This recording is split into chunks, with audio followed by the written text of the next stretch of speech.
શ્રી ગણેશાય નમઃ। આજના વિડીયોમાં આપણે 12 જ્યોતિર્લિંગમાં જેનું બીજું સ્થાન છે તેવા મલ્લિકાર્જુન જ્યોતિર્લિંગની ઉત્પત્તિની કથા અને તેનું મહત્ત્વ જાણીશું। મહાદેવનો મહિમા અનોખો છે। ભોલેનાથ ભારતની ચારેય દિશામાં 12 જ્યોતિર્લિંગના રૂપમાં બિરાજમાન છે। મલ્લિકાર્જુન એ 12 જ્યોતિર્લિંગમાંનું બીજું જ્યોતિર્લિંગ છે। શિવનું આ ધામ આંધ્રપ્રદેશના કૃષ્ણા જિલ્લામાં કૃષ્ણા નદી કિનારે શ્રી શૈલમ પર્વત પર આવેલું છે। આ પવિત્ર પર્વતને દક્ષિણનો કૈલાસ માનવામાં આવે છે। એવું માનવામાં આવે છે કે મલ્લિકાર્જુન જ્યોતિર્લિંગના દર્શન કરવાથી ભક્તોની તમામ મનોકામના પૂર્ણ થાય છે। ચાલો જાણીએ કે કેવી રીતે ભગવાન શંકર અહીં માતા પાર્વતી સાથે બિરાજમાન થયા। મલ્લિકાર્જુનનો અર્થ ધાર્મિક ગ્રંથોમાં વર્ણવવામાં આવ્યો છે। મલ્લિકા એટલે પાર્વતી અને અર્જુન એટલે ભગવાન શંકર। પુરાણો અનુસાર મહાદેવ અને માતા પાર્વતીના સંયુક્ત દિવ્ય જ્યોતિના સ્વરૂપમાં મલ્લિકાર્જુન જ્યોતિર્લિંગમાં હાજર છે। મલ્લિકાર્જુન જ્યોતિર્લિંગના મંદિર સુધી પહોંચવા માટે ઘનઘોર જંગલોમાંથી પસાર થવું પડે છે। મલ્લિકાર્જુન જ્યોતિર્લિંગનો ઇતિહાસ પૌરાણિક હિન્દુ કથા સાથે જોડાયેલ છે। જ્યારે ભગવાન શિવના બે પુત્રો કાર્તિકેય અને ગણેશ વચ્ચે શરત લાગી હતી કે તેમની વચ્ચે સૌથી મોટું કોણ છે। ભગવાન કાર્તિકેય માનતા હતા કે તે ભગવાન ગણેશ કરતાં મહાન છે, જ્યારે ગણેશ કહેતા હતા કે તેઓ કાર્તિકેય કરતાં મોટા છે। આ બાબતે માતા પાર્વતી અને ભગવાન શિવે કાર્તિકેય અને ગણેશજીને કહ્યું કે જે કોઈ પૃથ્વીની પરિક્રમા કરે છે અને અમારી પાસે પ્રથમ આવે છે તે સૌથી મહાન હશે।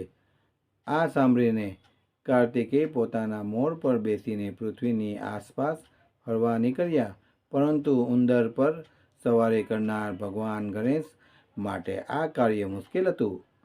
તેથી તેણે તેની બુદ્ધિનો ઉપયોગ કર્યો અને માતા પાર્વતી અને પિતા શિવની 7 વખત પરિક્રમા કરી। આમ પૃથ્વીની પરિક્રમા કરવાના ફળનો હકદાર બન્યા। કાર્તિકેય ગુસ્સે થઈને ક્રોંચ પર્વત પર ગયા। દેવી દેવતાઓએ તેને પાછા આવવા વિનંતી કરી, પણ તે માન્યા નહીં। અહીં શંકર અને પાર્વતી પુત્રના વિયોગથી દુઃખી હતા। જ્યારે તેઓ બંને તેમના પુત્રને મળવા ક્રોંચ પર્વત પર પહોંચ્યા ત્યારે કાર્તિકેય તેમને જોઈને વધુ દૂર ગયા। અંતે પુત્રના દર્શનની ઝંખનામાં ભગવાન શંકરે પ્રકાશ સ્વરૂપ ધારણ કર્યું અને અહીં નિવાસ કર્યો। ત્યારથી આ શિવધામ મલ્લિકાર્જુન જ્યોતિર્લિંગના નામથી પ્રખ્યાત થયું। એવી માન્યતા છે કે ભગવાન શિવ દરેક અમાવસ્યાએ અહીં આવે છે અને માતા પાર્વતી પૂર્ણિમાના દિવસે અહીં આવે છે।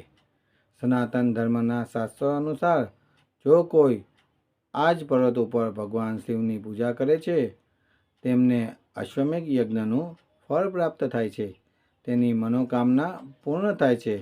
શ્રી શૈલમ અને વૈદ્યનાથના બંને જ્યોતિર્લિંગમાં ભગવાન શિવની સાથે મા પાર્વતીની શક્તિપીઠ પણ આવેલી છે।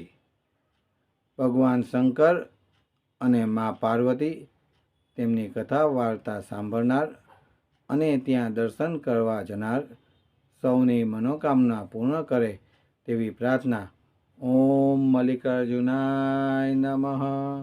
સનાતન ધર્મ સાથે જોડાયેલ આવી જ રસપ્રદ અને જ્ઞાનસભર માહિતી મેળવવા માટે અમારી ચેનલને સબસ્ક્રાઈબ કરો, કોમેન્ટમાં મહાદેવ હર લખો, આ વિડીયોને લાઈક કરો અને શેર કરો। આવા જ ઉપયોગી નવા વિડીયો સાથે ફરી મળીશું। ધન્યવાદ।